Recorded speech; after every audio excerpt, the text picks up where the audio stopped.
সুপ্রিয় ভিউয়ার্স, দেখাচ্ছি এটা আমরা দার্জিলিং কমলা বলে আমাদের দিয়েছিল। এই যে দেখেন গাছ, এখান থেকে দুটি পাকা ফল আমরা পেয়েছি। দেখেন গাছে এই যে ফলে যারা পেকেছে, এরকম এই যে আরও কালার আসতেছে, দেখতেই পাচ্ছেন। এটা দার্জিলিং কমলা বলে দেওয়া হয়েছিল আমাদেরকে, কিন্তু কালার আসলে কি হয় রে ভাই, প্রচুর টক।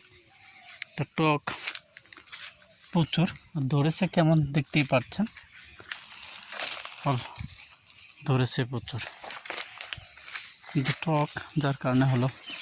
এটা যারা বাণিজ্যিকভাবে করতে চান, আসলে আমি সাজেস্ট করব এটা কখনোই করবেন না। আপনারা যদি ভালো জাতের পান তাহলে করতে পারেন, কিন্তু এটা যে জাতের আছে এটা করলে কিন্তু পুরাই লস প্রজেক্ট। যেখানে আছে গাছ ভর্তি ধরছে, কিন্তু যে পরিমাণ টক, লেবু কি টক, তার চাইতেও টক বেশি। দেখেন এটা, এই যে এটা ওই যে কিছু কিছু পড়ে আছে, কেউ খায় না, পাইকা পাইকা পরে কেউ খায় না। মালটার ভিতরে যেহেতু এটা মালটার সাথে সমন্বয় করে করা হয়েছে, যে মালটা আবার ভালো। বাড়ি মালটা দেখেন, যে মালটার ভিডিও আমি দিচ্ছি আর আগে, আপনাদের অনেক দেখছেন হয়তো বা।